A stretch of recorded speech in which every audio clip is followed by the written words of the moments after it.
FIR is not a substantive piece of evidence.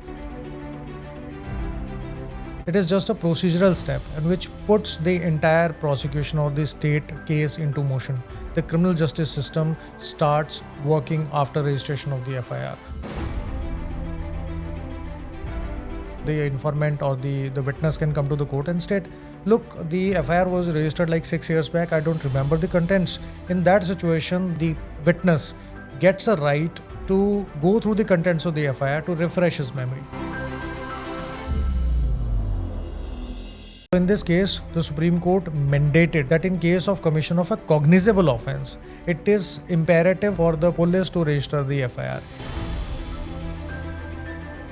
If you think that the FIR can only be used for corroboration, refreshing memory or contradiction purposes, there are few exceptions as well.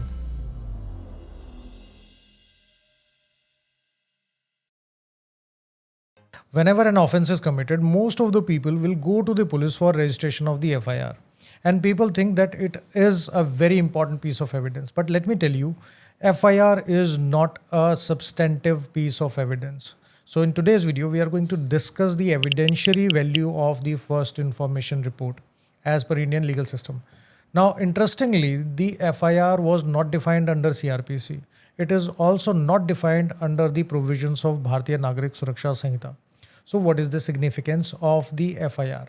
So first and the primary utility of the registration of the FIR is basically it is just a procedural step and which puts the entire prosecution or the state case into motion. The criminal justice system starts working after registration of the FIR. Although there are other exceptions also, but today we are going to discuss the evidentiary value of the FIR. So as I told you that FIR is not a substantive piece of evidence. What is the meaning of substantive piece of evidence? Substantive piece of evidence is something which is directly admissible before the criminal court. So the FIR, first, it is not recorded under oath, and that to the cross-examination of the person who got the FIR registered. So it is the first step which actually puts the criminal law in motion.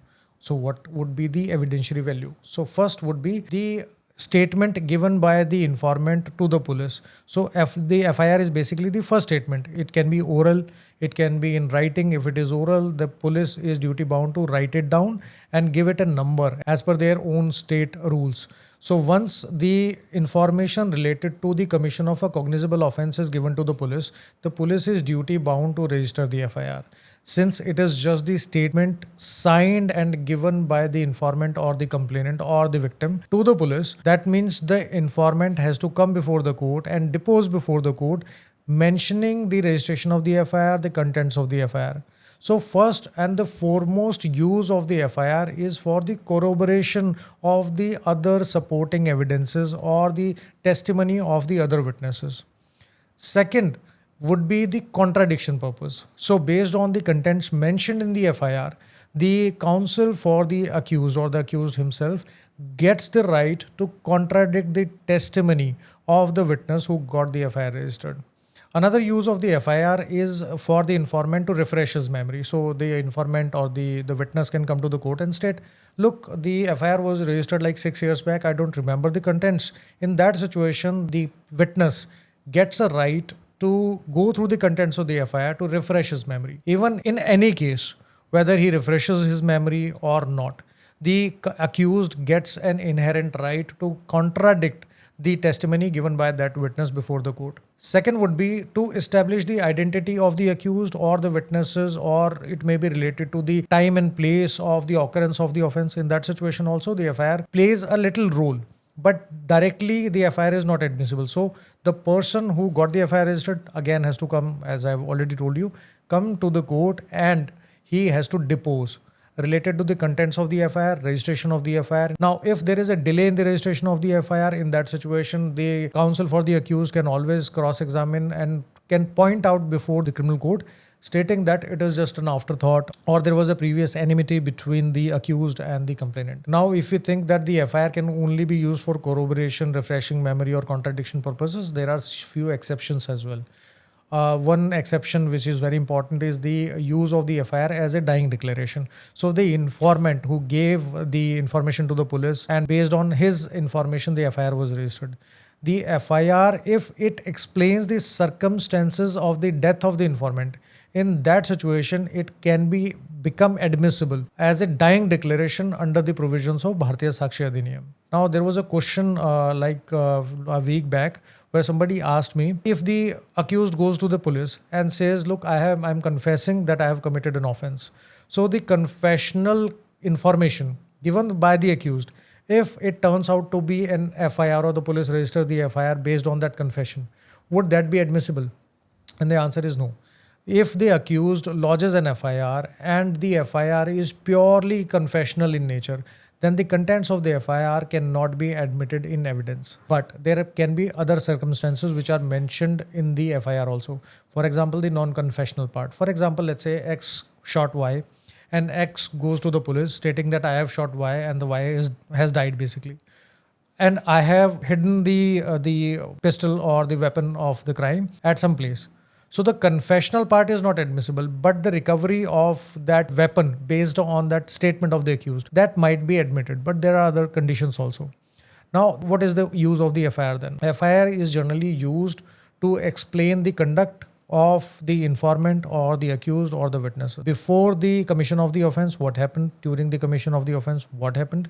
And after the commission of offense, what was the conduct of the accused or the informant or the witness? So all in all, there are always limitations put on the FIR.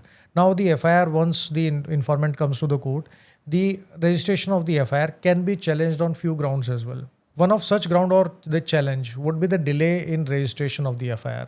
If there is any unexplained delay which actually weakens the credibility of the witnesses and it also weakens the prosecution case.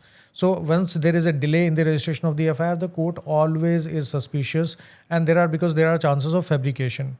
Second would be the omissions. Omissions are basically something which were supposed to be written at the time of registration of the FIR, but maybe for any 1000 reasons, something is not mentioned there, and in the later the complementary or the supplementary statements, that facts is mentioned by the informant. So these critical omissions also undermines the prosecution's case.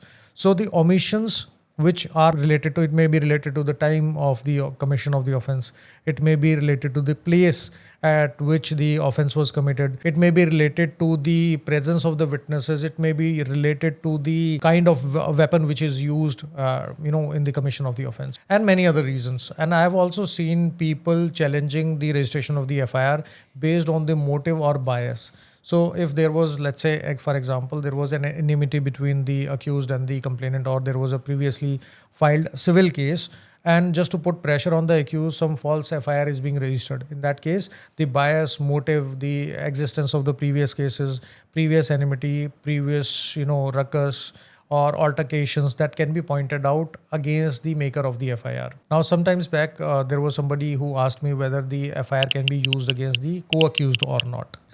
In that situation, the FIR cannot be used against anyone other than the maker. So the contradictions, refreshing memory, or any other such thing, that can only be pointed out and used against the person who got the FIR registered.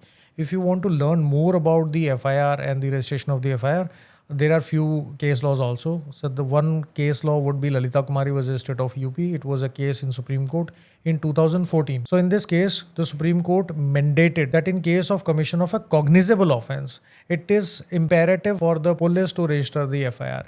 And Supreme Court also emphasized the promptness of registration of the FIR to preserve its limited evidentiary value. Another case would be the state of Haryana versus Bhajanlal. It was a case in Supreme Court in 1992. And again, the Supreme Court stated that the FIR is not a substantive piece of evidence, but it is crucial for initiation of the investigations. FIR is the first step. It is a procedural step which actually puts the entire criminal law into motion against the accused or the co-accused or some unknown people. So the primary role is basically initiation of the investigation, not to prove any guilt. Second, it is not a substantive piece of evidence. It is not directly admissible as an evidence. Limited purpose is it can be used for corroborating or contradicting the informant's testimony. If you have any question, you can ask me in the comment section. And if you think my videos bring some value to your life, then you can share and subscribe also.